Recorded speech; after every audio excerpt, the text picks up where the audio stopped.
পৃথিবীতে কত মানুষ ষড়যন্ত্রের শিকার হয়ে বিভিন্ন জায়গায় আবদ্ধ হয়ে যায়, জেল আবদ্ধ হয়, কেউ গুমের শিকার হয়, বিভিন্ন পরিস্থিতিতে মানুষ পড়ে যায়।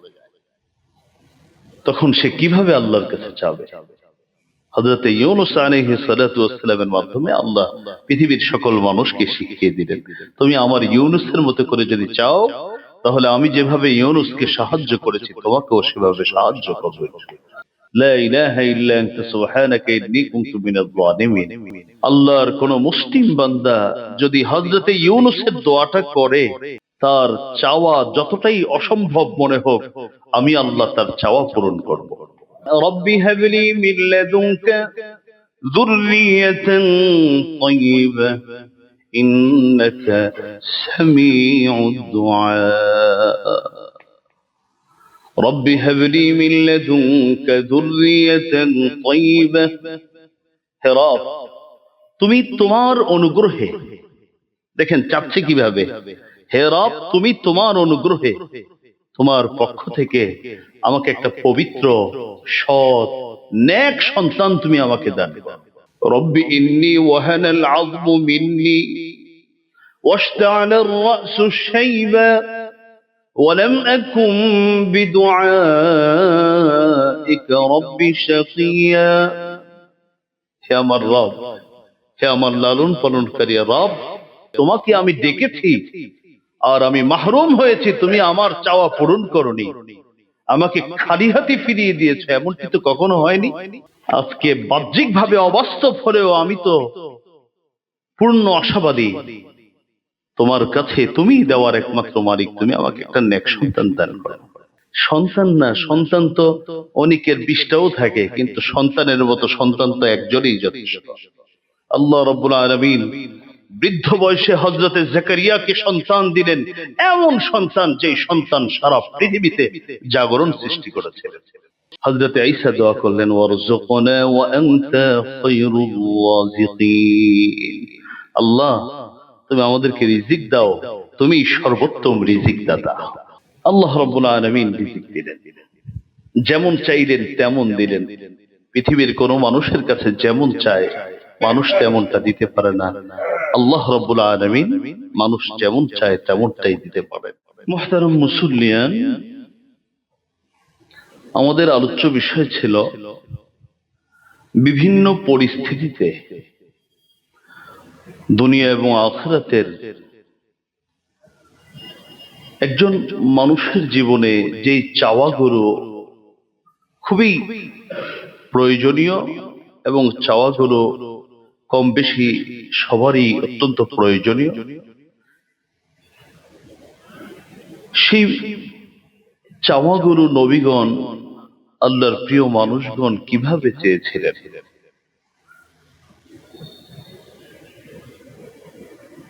প্রয়োজন পূরণের জন্য নবীগণ আমরা যেভাবে চাই এভাবে চেয়েছিলেন না অন্য কোনো ভাবে চেয়েছিলেন? নবীগণ যেভাবে চেয়েছিলেন, কোরআনের ভাষায় আমরা সেই চাওয়াগুলো আমরা শুনতে চাই। আমরা যেন আমাদের জীবনের বিভিন্ন পরিস্থিতিতে সেইভাবে নবীদের মতো করে চাইতে পারি। আশা করা যায় যদি আমরাও নবীদের মতো করে চাইতে পারি এবং চাওয়ার জন্য, চাওয়া পূরণের জন্য যে শর্তগুলো কোরআন এবং সুন্নাহয় দেওয়া হয়েছে, এগুলোকে যদি আমরা মানতে পারি বা মানার চেষ্টা করি, আল্লাহ রাব্বুল আলামিন সেই রব এখনো আছেন যিনি হাজার হাজার বছর আগে, যে রব একটি নয় দুটি নয় অসংখ্য গণিত দোয়া যিনি কবুল করেছিলেন, সেই রব এখনো আছেন। মুহতারাম হাজিরিন, ইতিমধ্যে আমি সাইয়্যিদুনা আদম, সাইয়্যিদুনা নূহ, সাইয়্যিদুনা লূত, সাইয়্যিদুনা ইউসুফ, সাইয়্যিদুনা আইয়ুব, সাইয়্যিদুনা মূসা, সাইয়্যিদুনা শুআইব, সাইয়্যিদুনা এবং সাইয়্যিদুনা সুলাইমান আলাইহিমুস সালাম, এই নবীগণের চাওয়া এবং আল্লাহ যে তাদের চাওয়াগুলো পূরণ করেছিলেন, কি চেয়েছিলেন তারা, কিভাবে চেয়েছিলেন তারা এবং আল্লাহ কিভাবে পূরণ করেছিলেন গত জুমাতে শুনেছি।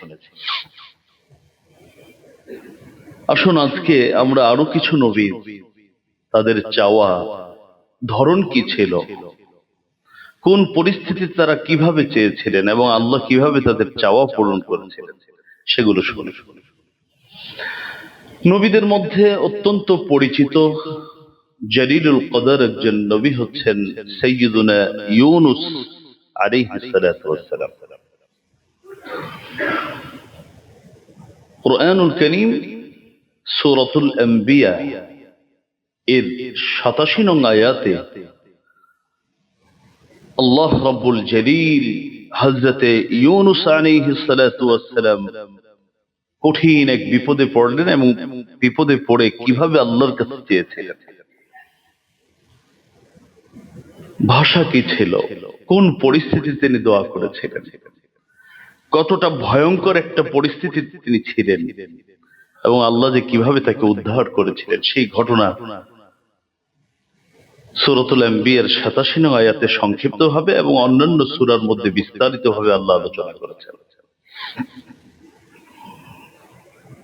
হযরত ইউনুস আলাইহিস সালাতু ওয়াস সালাম স্বজাতিকে আল্লাহ পাকের তাওহীদের দাওয়াত দিচ্ছিলেন, একের পর এক দাওয়াত দিচ্ছিলেন, আর ওরা প্রত্যাখ্যান করেই চলছিল।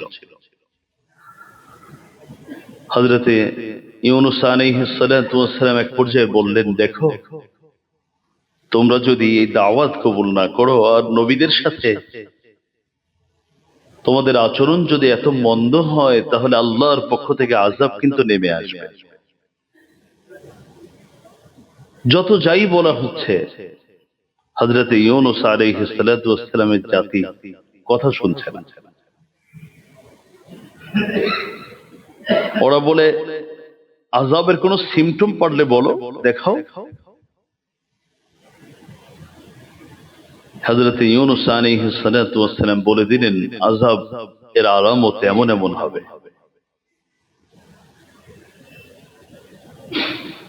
কিছু আলামত প্রকাশ পেয়ে গেল। হযরত ইউনুস আলাইহিস সালাতু ওয়াস সালাম চিন্তা করলেন, এই জনপদে যদি আমি আরেকটু সময় অবস্থান করি তাহলে এই আযাবের মধ্যে আমিও পড়ে যেতে পারি। আল্লাহ রাব্বুল ইজ্জত এখনো অনুমতি দেননি। আল্লাহর অনুমতির আগেই হযরত ইউনুস আলাইহিস সালাতু ওয়াস সালাম বের হয়ে গেলেন।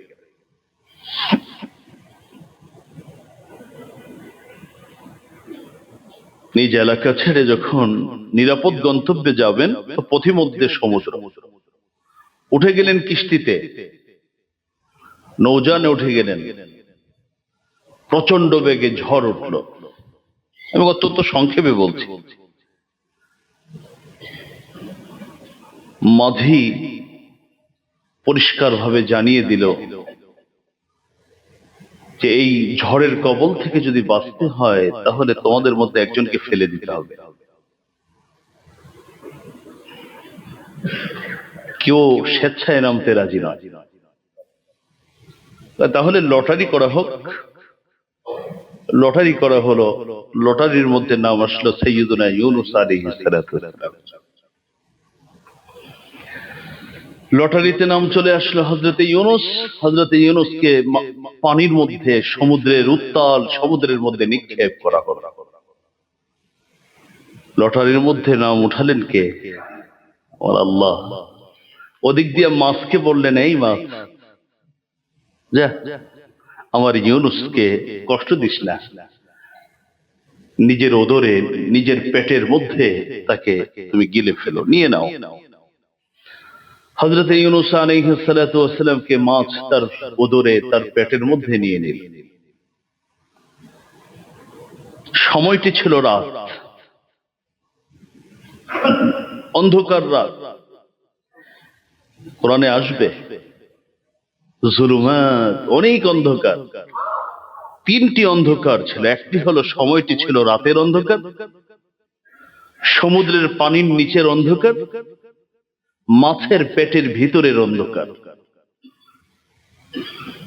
তিন অন্ধকারের মধ্যে নিমজ্জিত হলেন সাইয়্যিদুনা ইউনুস আলাইহিস সালাতু ওয়াস সালাম। যেখান থেকে ফোন করবার সুযোগ নাই একজন ছাড়া, তাকে দেখার কেউ নেই, তাকে শোনার কেউ নেই।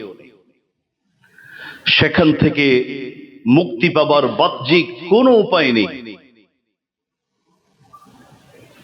সেই গভীর রজনীতে সূরাতুল আম্বিয়ার ৮৭ নং আয়াত প্রমাণ করে যে হযরত ইউনূস আলাইহিস সালাতু ওয়াস সালাম এবার যার কাছে কথা বললে শুনবেন, যেই কথা কেউ শোনে না যিনি শুনতে পান, যেটা কেউ দেখে না তিনি দেখতে পান, সেই রবের কাছে তিনি চেয়ে বসলেন। বললেন ফানাদা ফিল যুলুমাতি আল্লা ইলাহা ইল্লা আনতা সুবহানাকা ইন্নী কুনতু মিনাল যালিমিন। ফানাদা ফিল যুলুমাত আল্লা ইলাহা ইল্লা আনতা সুবহানাকা لا إله إلا أنت سبحانك إني كنت من الظالمين। আল্লাহ বলেন ফানাদা ফি যুলুমাত, আমার ইউনূস অন্ধকারে নিমজ্জিত হয়ে আমাকে ডেকে বসলো, আমার কাছে চেয়ে বসলো। কি চাইলো? আগেই চাই নাই, আগে বলেন লা ইলাহা ইল্লা আন্ত, হে আমার রব, লা ইলাহা ইল্লা, তুমি ছাড়া ইবাদতের উপযুক্ত আর কেউ নাই। সুবহানাকা ইন্নী কুনতু মিনাল যালিমিন। সুবহানাক, তুমি পবিত্র। পৃথিবীর যত মানুষ তোমার সম্পর্কে তোমার শানের বাহিরে কথা বলে, সব অপবাদ থেকে, সকল অন্যায় অমূলক কথা থেকে তুমি পবিত্র। সুবহানাক ইন্নী কুনতু মিনাল যালিমিন। ইন্নী কুনতু মিনাল যালিমিন, আমি তো জালেমদের অন্তর্ভুক্ত ছিলাম, আমি তো কাজটা ঠিক করিনি। তোমার আদেশের অপেক্ষায় আমাকে থাকার কথা ছিল, কিন্তু আমি তোমার আদেশ, তোমার নির্দেশনা আসার আগেই বের হয়ে গিয়েছিলাম। সেজন্যই আমার এই অসুন্দর কাজের কারণে আজকের এই পরিস্থিতিতে আমি এই পরিস্থিতির সম্মুখীন হয়েছি। তবে এখন আমার কথা শোনার তো তুমি ছাড়া আর কেউ নাই। তুমি আমাকে এখান থেকে রক্ষা করো। যে রব মাছকে বলেছিলেন তোমার পেটের মধ্যে নিয়ে নাও, একে আবার বলল যা, এবার দ্বীপের মধ্যে ফেলে দিয়ে আস। সেই বিস্তারিত ঘটনা। মাছ আবার রবের নির্দেশে, আমি আপনার কথা না শুনলে ওরা তোর কথা শোনে, রবের নির্দেশে হযরত ইউনূস আলাইহিস সালাতু ওয়াস সালামকে এবার ফেলে দিয়ে আসলেন, তাকে মুক্ত করে দিলেন। এমন কষ্টে তিনি পড়েছিলেন যে কষ্ট শুনবার, যে কষ্টের কথা কাউকে শেয়ার করবার সুযোগ ছিল না, তাকে দেখবার সুযোগ ছিল না। পৃথিবীতে কত মানুষ ষড়যন্ত্রের শিকার হয়ে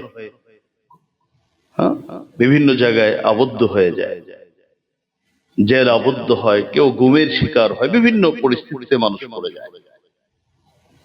তখন সে কিভাবে আল্লাহর কাছে চাবে? হযরত ইউনূস আলাইহিস সালাতু ওয়াস সালামের মাধ্যমে আল্লাহ পৃথিবীর সকল মানুষকে শিখিয়ে দিলেন, তুমি আমার ইউনূসের মতো করে যদি চাও, তাহলে আমি যেভাবে ইউনূসকে সাহায্য করেছি তোমাকেও সেভাবে সাহায্য করব।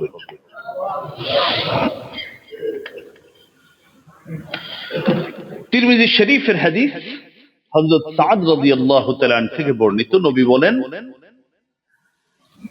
মাছওয়ালা, মানে হযরতে ইউনূসের কথা বলছেন, মাছওয়ালা যখন দোয়া করলো মাছের পেটে থেকে, লা ইলাহা ইল্লা আনতা সুবহানাকা ইন্নী কুনতু মিনাজ যালিমিন, নবী বলেন কোন মুসলিম যদি কোন প্রয়োজনে,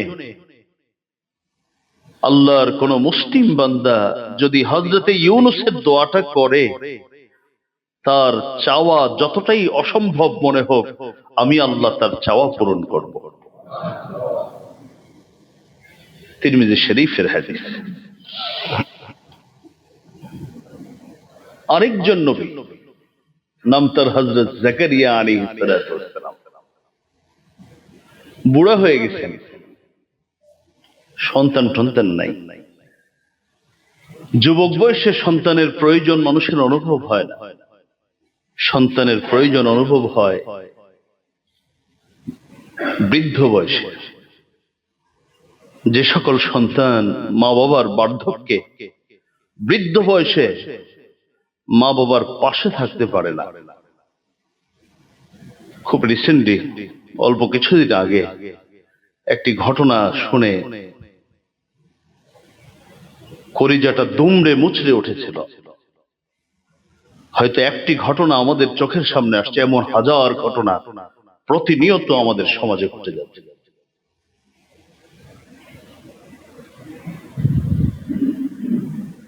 বার্ধক্যে মা বাবার সামনে যে সন্তান পাশে থাকতে পারে না, একটু ভালোবাসা দিয়ে হোক, একটু সময় দিয়ে হোক, একটু অর্থ দিয়ে হোক, একটু শারীরিক পরিশ্রম দিয়ে হোক, যে কোনোভাবেই পারে না, এরকম সন্তান, কোন ভাষায় বলবো, আমার কাছে এমন কোনো ভাষা নেই। আমি মনে করি এরকম সন্তানকে মানুষ বলে পরিচয় দেওয়া ঠিক নয়, এটা মানুষ নয়। অনেক সময় মানুষ কাজের প্রয়োজনে হয়তো সরাসরি উপস্থিত থাকতে পারবে না, কিন্তু যে কোনো ভাবে হোক মা বাবার বার্ধক্যের সময় একজন সন্তানের উপস্থিতি লাগবে। হয় এটা ভালোবাসা দিয়ে হোক, তার বিভিন্ন খেদমতের মাধ্যমে হোক, উপস্থিত থেকে হোক, শারীরিক পরিশ্রম দিয়ে হোক, আর্থিকভাবে হোক, যে কোনো ভাবে মা বাবার কষ্ট লাগবে, তাকে সচেষ্ট থাকতেই হবে। যদি আমি রবের কাছে গিয়ে একজন ভালো সন্তান হিসাবে, ভালো মানুষ হিসাবে, সর্বোপরি ভালো একজন মুসলিম হিসাবে যদি নিজেকে দাঁড় করাতে চাই, তো সন্তানের প্রয়োজনটা সবচেয়ে বেশি অনুভব হয় মানুষের বয়স যখন বাড়ে।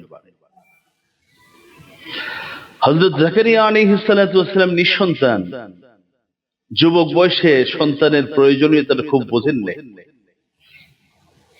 কারণ আল্লাহর পথে মানুষকে দাওয়াত দিতে দিতে দিতে সময় শেষ। যখন বুড়ো হয়ে গেলেন, এখন ঘর একা একা লাগে, খুব চিন্তা করেন যে আমি যেই দাওয়াত দিয়ে গেলাম, আমার রব আমাকে দাওয়াত দিতে বললেন, এখন আমি যদি চলে যাই, আমার এই মিশন, মানুষকে আল্লাহর পথে কে ডাকবে? কিন্তু মনের চাওয়া একটা, বাহ্যিক সার্বিক অবস্থা আরেকটা। আল্লাহু আকবার। তিন জায়গায়, আমি আজকে তিনটা জায়গা আপনাদের সামনে কোট করব। হযরত জাকারিয়া আলাইহিস সালাম তিনি আল্লাহর কাছে সন্তান চাইলেন বৃদ্ধ বয়সে। কিভাবে চাইলেন সেটা পরের কথা, কিন্তু চাওয়ার চিন্তাটা কখন উদ্রেক হলো, মনে আসলো কখন, সেটা হলো গুরুত্বপূর্ণ। কোরআনে কারীমের একটি সূরা আছে আলে ইমরান, ইমরানের পরিবার, বিশাল ঘটনা। ইমরানের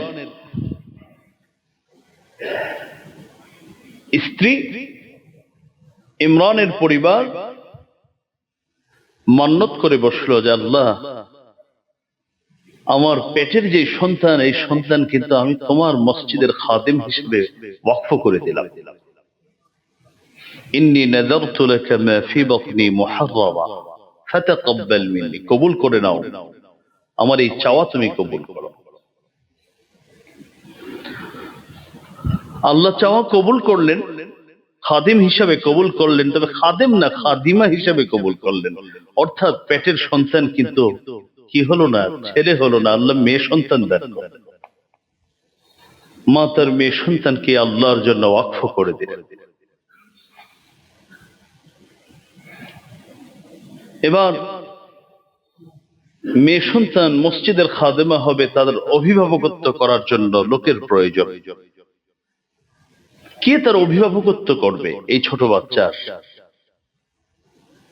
এটা নিয়েও বিস্তারিত কথা রয়েছে। প্রতিযোগিতা হলো, লটারি হলো, নাম আসলো তার খালুর, হযরত জাকারিয়া আলাইহিস সালাতু ওয়াস সালাম। সন্তান জন্ম দিলেন হযরতে মারিয়ামকে। আর ওখানে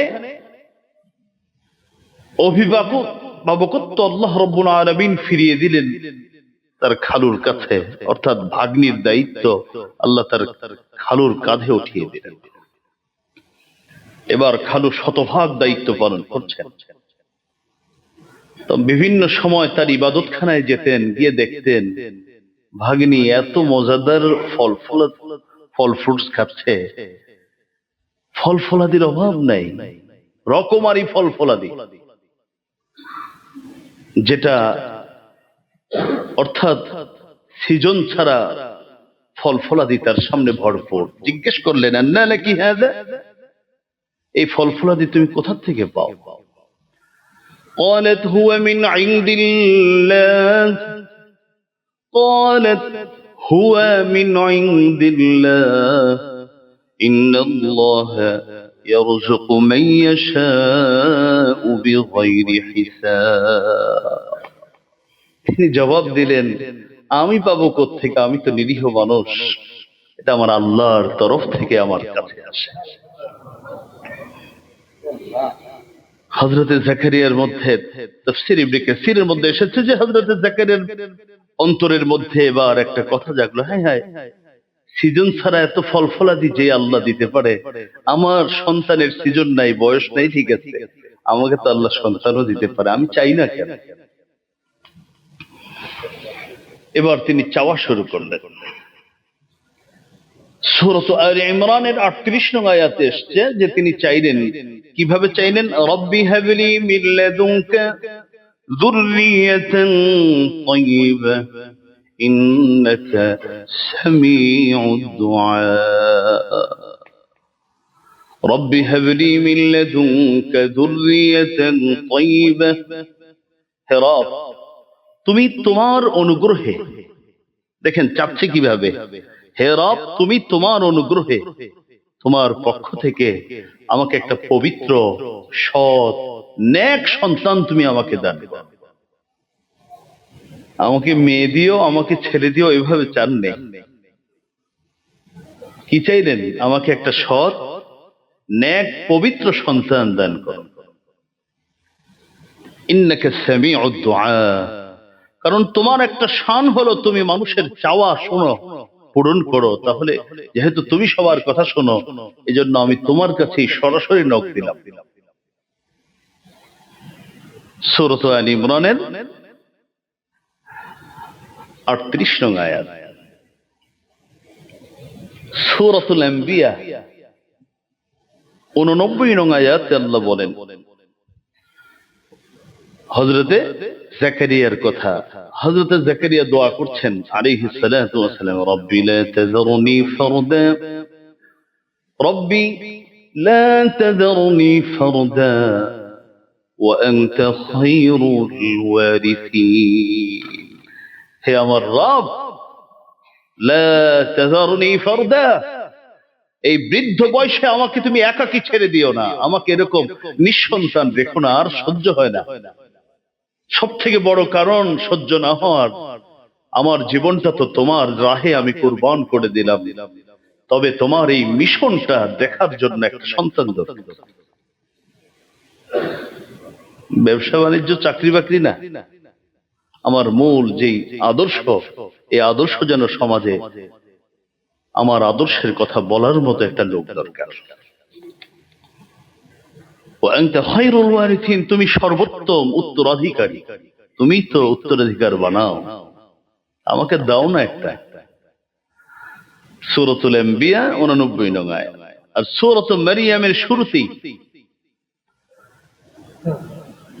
2, 3, 4, 5 অনেকগুলো আয়াতের মধ্যে তিনি দোয়া শুরু করলেন, ইযনাদা রাব্বাহু নিদাআন খাফিয়া, গোপনে দোয়া শুরু করলেন।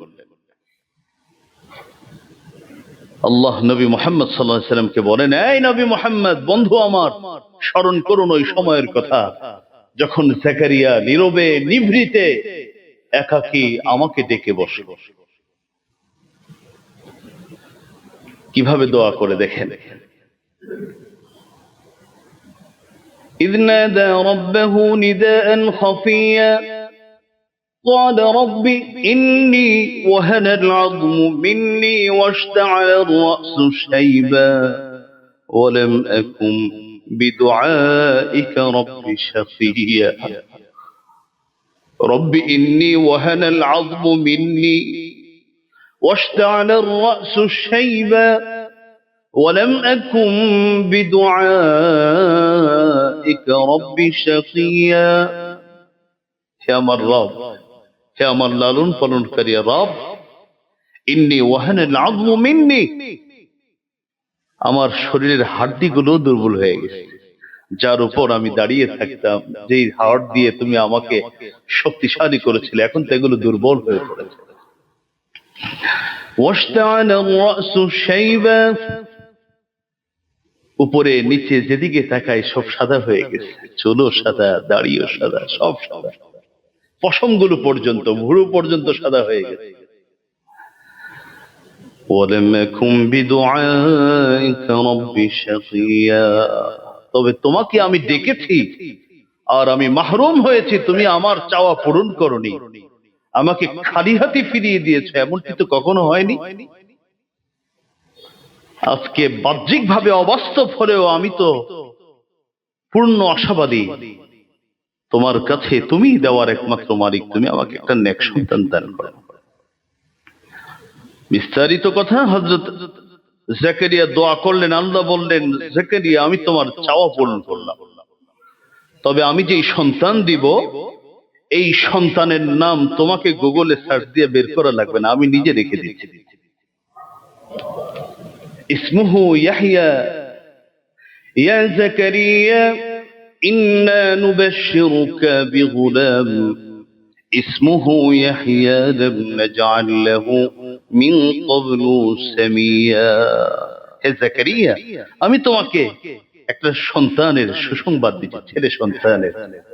ইসমুহু ইয়াহইয়া, যার নাম হবে ইয়াহইয়া। লাম নাজআল লাহু মিন ক্বাবলু সামিয়া, অতীতে এই নামে আমি কাউকে নামকরণ করিনি, এর আগে এই নামের কেউ ছিলই না পৃথিবীতে। আল্লাহ রাব্বুল আলামিন হযরত ইয়াহইয়াকে দিলেন সন্তান। না, সন্তান তো অনেকের 20টাও থাকে, কিন্তু সন্তানের মতো সন্তান তো একজনই যথেষ্ট। আল্লাহ রাব্বুল আলামিন বৃদ্ধ বয়সে হযরত জাকারিয়াকে সন্তান দিলেন, এমন সন্তান যে সন্তান সারা পৃথিবীতে জাগরণ সৃষ্টি করেছে। সব থেকে বড় কথা হলো আল্লাহর পয়গম্বরে নিজেকে পরিণত করতে পেরেছে। নিঃসন্তান সন্তান কিভাবে আল্লাহর কাছে সন্তান চাইতে হয়, প্রয়োজন কিভাবে আল্লাহর কাছ থেকে চেয়ে নিতে হয়। ওই ডানে বামে দৌড়াদৌড়ি করে লাভ নেই, ওই বেচারাও আরেকজনের কাছে চায়। এতটুকু বলা যেতে পারে আপনি আল্লাহর কাছে আমার জন্য, কারণ নেককার মানুষের জবান তো পবিত্র, আপনি তো আল্লাহর কাছে চাইেন, ব্যক্তির কাছে না, কোন মানুষের কাছে চাওয়া এটা তো শিরকের অন্তর্ভুক্ত। কারণ দেওয়ার মালিক তো তিনি, একমাত্র তিনি, শুধুমাত্র তিনি, কেবলমাত্র তিনি, সবকিছু তিনিই দেন সবাইকে। যিনি কিছু নেন না, শুধু দেন। মুহতারাম হাজিরিন, নবীগণের মধ্যে আরেকজন নবী হযরত ঈসা আলাইহিস সালাতু ওয়াস সালাম। আমরা অনেক সময় অভাবে পড়ে যাই, আর্থিক সংকটে পড়ে যাই, তখনই এক একজন এক এক পথ অবলম্বন করে।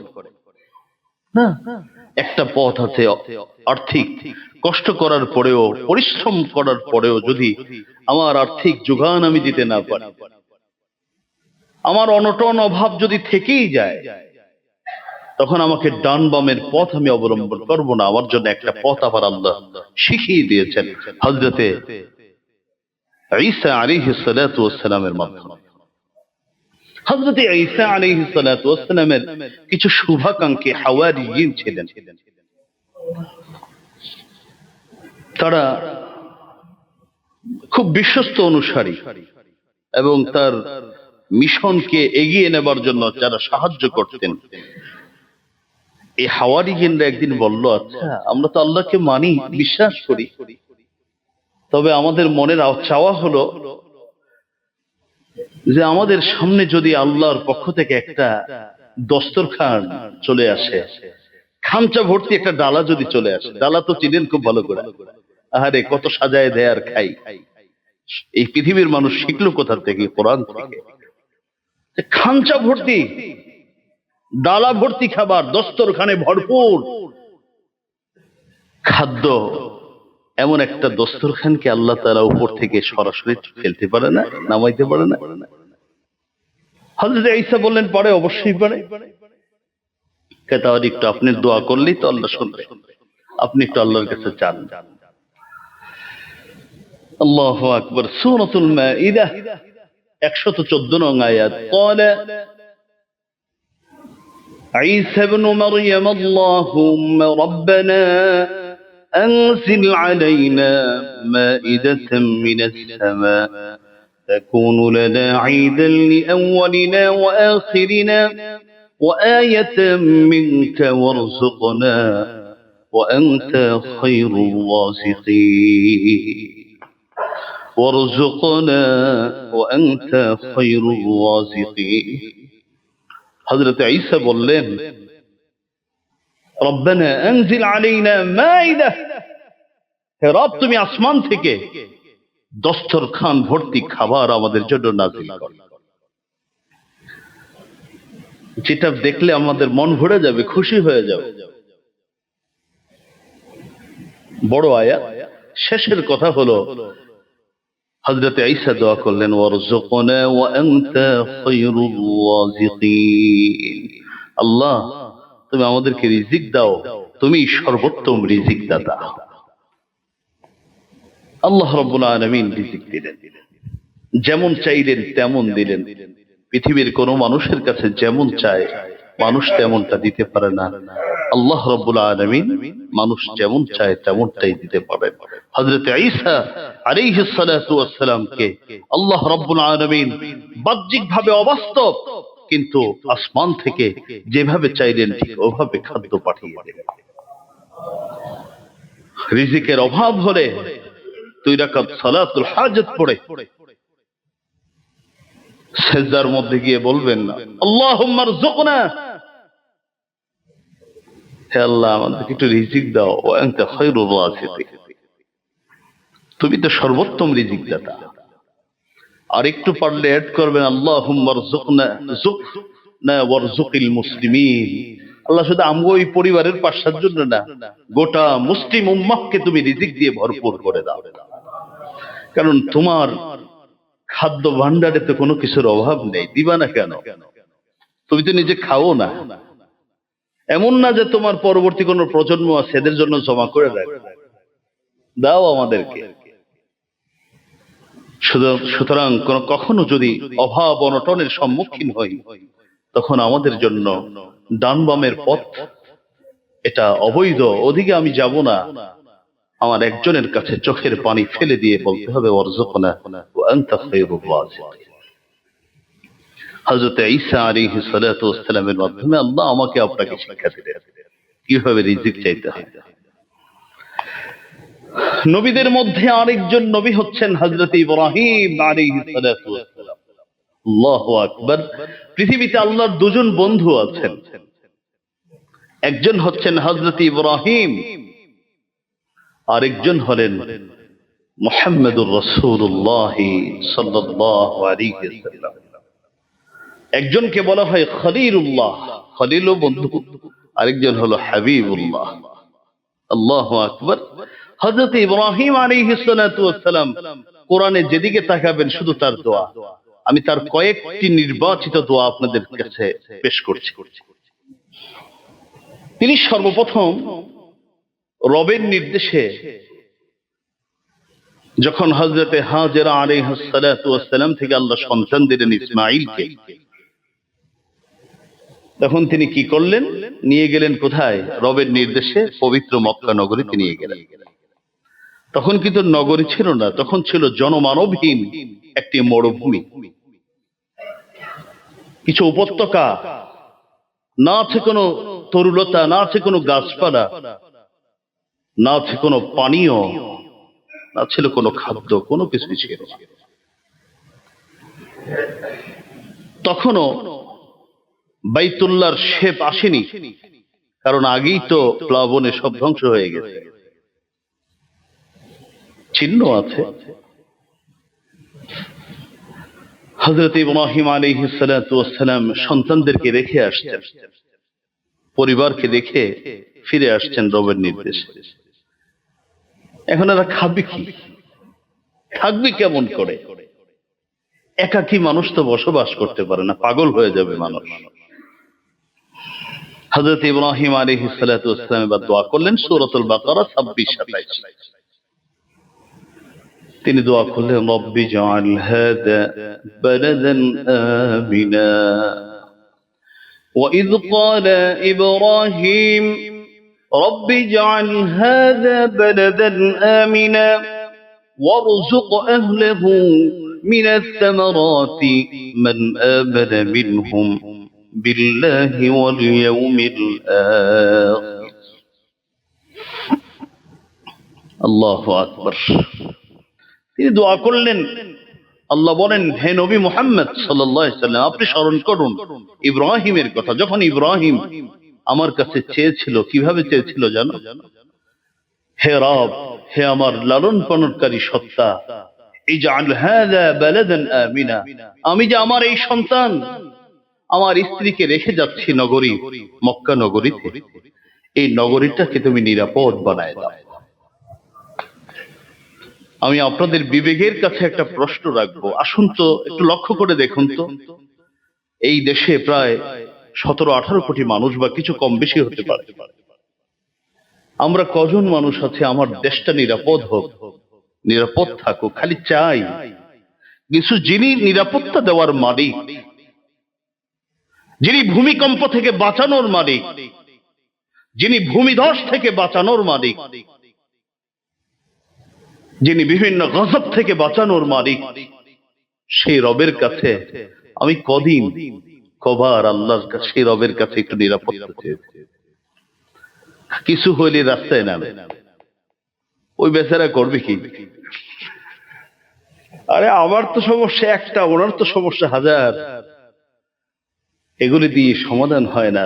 একটু মাঝে মধ্যে সুযোগ পেলে আমার এই জন্মভূমি, আমার এই মাতৃভূমি, আমার এই জায়নামাজ, এটা আমার জায়নামাজ, কারণ এই উম্মতে মুহাম্মাদের জন্য আল্লাহ রাব্বুল আলামিন যেখানে নামাজ পড়বে পবিত্র সেই জায়গাতেই নামাজ আল্লাহ কবুল করবে। এই জন্য আমাদের এই যে আগে তো 56,000, এখন তো আরো বাড়ছে, তো যতটুকুই হয়েছে, সমুদ্র বিজয় টিজয় অনেক কিছু হয়েছে না, এইটা আমাদের পুরাটাই হলো জায়নামাজ। আমরা মনে করি শুধু মসজিদের এটা জায়নামাজ না, পুরাটাই জায়নামাজ। যেখানে নামাজ পড়বো সেটা কবুল করবে। এই জায়নামাজটাকে ভালোবাসা এবং এর নিরাপত্তার জন্য রবের কাছে চাওয়া, এটা একজন প্রকৃত দেশপ্রেমিক মুমিনের দায়িত্ব এবং কর্তব্য। হযরত ইব্রাহিম আলাইহিস সালাতু ওয়াস সালাম কি করলেন? আগে নিরাপত্তা চাইলেন, কারণ সবকিছুর আগে কি দরকার?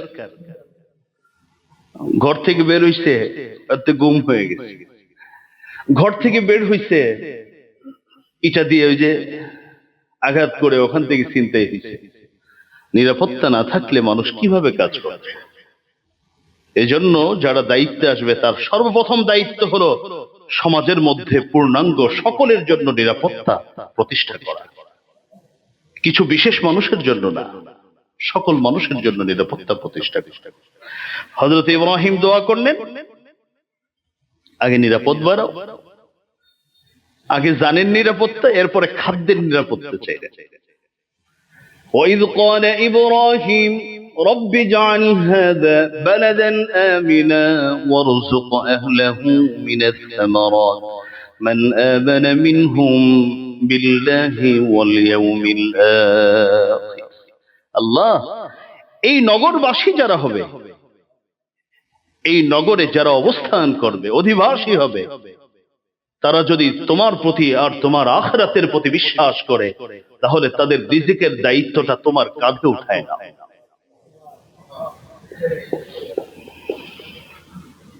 আল্লাহু আকবার। আল্লাহ রাব্বুল আলামিন হযরতে ইব্রাহিম আলাইহিস সালাতু ওয়াস সালামের দোয়া এভাবে কবুল করলেন। সূরাতুল কাসাস তার 57 নং আয়াত আল্লাহ বলছেন, ইউজুবা ইলাইহি সামারাতু কুল্লি শাই। যদিও এই নগরীর মধ্যে কোনো খাদ্য নেই, ফল ফসলের উপযোগী জায়গা কম, আল্লাহ বলেন টেনশন করার কারণ নাই। আমার খলিল, আমার বন্ধু আমার কাছে চেয়েছে, আমি যা চাওয়া শুনেছি, সুতরাং পৃথিবীর যেখান থেকে যেটা দরকার আমি এখানে উপস্থিত। আমার আল্লাহ কথা রেখেছেন কি রেখেননি? আমি এবার হজের সফরে বলছিলাম আমার দুজন সাথীর সামনে, আরো কিছু মেহমান ছিলেন। পৃথিবীর অনেক দেশ আছে, আপনি আমেরিকাতে যাবেন, সেখানে অনেক এলাকার অনেক দেশের মানুষের জন্য খাদ্যের কষ্ট আছে। আপনি চীনে যাবেন, এক শ্রেণীর মানুষের জন্য কোনো সমস্যা না, আরেক শ্রেণীর জন্য ভয়ঙ্কর কষ্ট। কিন্তু ইমানদার যদি এই মক্কা নগরীতে যায়, কারো খাবারের কোনো কষ্ট নাই। বাঙালি খাবার খাবেন আছে, পাকিস্তানি খাবার আছে, ইন্ডিয়ান খাবার খাবেন আছে, আফ্রিকান খাবার খাবেন আছে, ইউরোপিয়ান খাবার খাবেন আছে, আমেরিকার মানুষের খাবার খাবেন তাও আছে। না আছে ওখানে গাছপালা, তরুলতা কিচ্ছু নাই। হায় রে সুবহানাল্লাহ, এত অল্প জায়গার মধ্যে আমার মনে হয় এত পরিমাণ খাবার নষ্ট অন্য কোনো কোথাও হয় না। খাইতে পারে না মানুষ, খালি ফেলে দেয়। অথচ ছিল না কিছু। হযরত ইব্রাহিম দোয়া করলেন যে আল্লাহ, দেশের নিরাপত্তা চাই, খাদ্যের নিরাপত্তা চাই, জান মাল খাদ্য এগুলোর নিরাপত্তা তোমার কাছে চাই, কারণ তুমি আসল নিরাপত্তা দিতে পারবে। যাই হোক, নিরাপত্তা আল্লাহ রাব্বুল আলামিন দিলেন। কেমন দিলেন চোখেই দেখতেছেন। এখন আমি মাঝে মধ্যে চিন্তা করি, এত দেশের, এত মনের, এত চিন্তার মানুষ একসাথে উঠা বসা করতেছে, একসাথে চলাফেরা করতেছে। কয়টা দুর্ঘটনার কথা শুনেছেন আপনারা? এই যে এখন একটা গুনাহের আয়োজন চলছে, ইতিমধ্যে শুরু হয়ে গেছে, শুনবেন শেষ হওয়ার পরে কতটা দুর্ঘটনা ঘটছে। তাও তো এগুলো বলবে না তারা।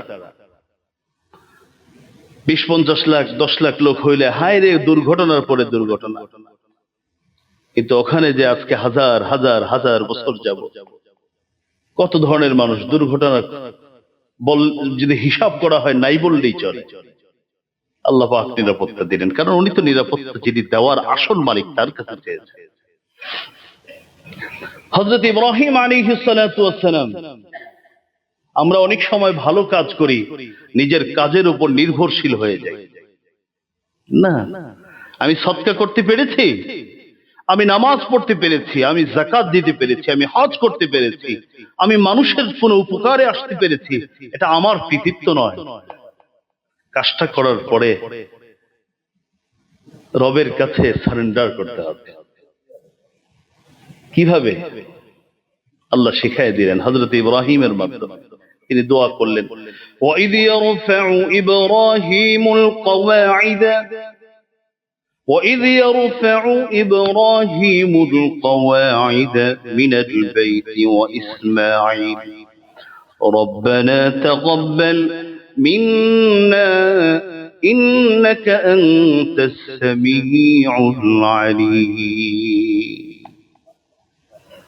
বাইতুল্লাহ নির্মাণ কাজের নির্দেশ আল্লাহ দিলেন।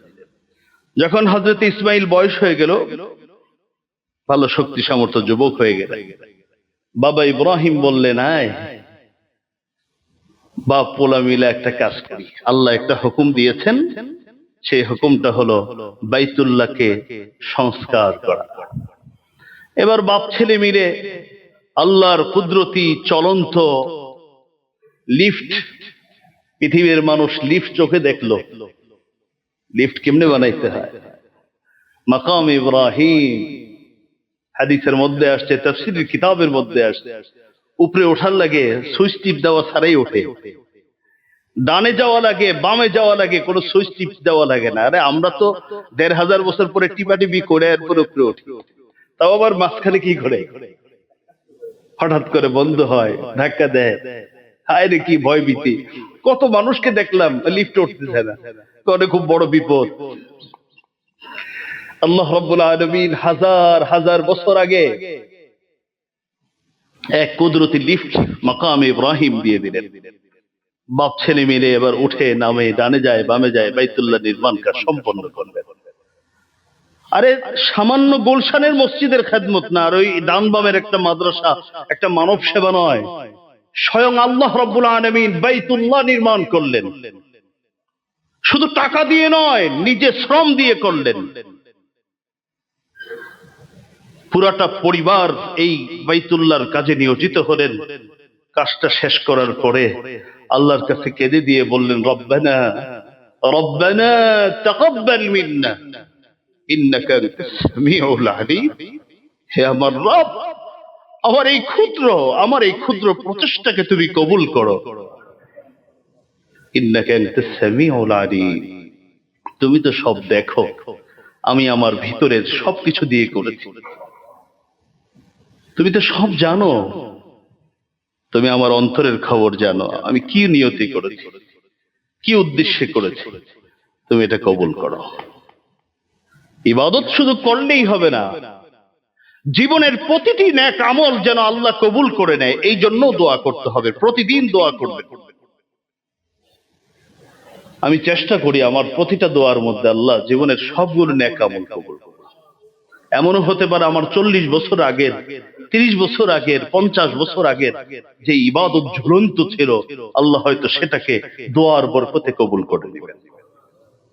এই জন্য দোয়া ইবাদত যেন আল্লাহ কবুল করেন, এই জন্য আমাদেরকে আরেকটা ইবাদত দোয়া করতে হবে। হযরত ইব্রাহিম আলাইহিস সালাতু ওয়াস সালাম এটা শিক্ষা দিলেন, আমরা হযরত ইব্রাহিম থেকে শিখলাম। সময় হয়ে গেছে, এখন তো আর বেশি না।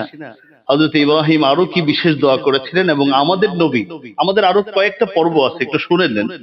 একটা হলো হযরত ইব্রাহিমের আরো কিছু নির্বাচিত দোয়া, আমাদের নবীর কিছু নির্বাচিত দোয়া আছে কোরআনে, যেটা আমার নবী স্পেশাল করেছেন, কোন নবী করেন। আবার কিছু দোয়া এমন আছে যে দোয়াগুলো আমার নবীকে আমার আল্লাহ সরাসরি শিখাই দিতেন, যে আপনি এই দোয়া আমার কাছে করবেন, তাহলে আমি এইভাবে দোয়া করলে কবুল করব। আর কিছু দোয়া এমন আছে যে দোয়াগুলো আল্লাহ রাব্বুল আলামিন সরাসরি নিজেই আমাদেরকে শিক্ষা দিয়েছে কিভাবে দোয়া করতে। আমি ওই অনেক আগের থেকেই আমি দোয়ার মধ্যে শুরু করি হযরত আদমের দোয়া দিয়ে, প্রথম নবী, রব্বানা যালামনা আনফুসানা, মাঝখানে আমার নবীর দোয়া করি, আর শেষে রব্বানা তাকাব্বালনা ইব্রাহিম নবীর দোয়া করি। এবার কবুল করা ছাড়া কি করবা? আমি তো আমারটা করি নাই, আমি তো করছি তোমার বন্ধুদের দোয়া। ইনশাআল্লাহ আমরা এই বিষয়ের উপর সামনেও কথা শুনবো। আজকে যতটুকু শুনলাম আল্লাহ আমাদেরকে বোঝার আমল করার তৌফিক দান করুন, আমিন। ওয়া আখিরু দাওয়ানা আলহামদুলিল্লাহি রাব্বিল আলামিন।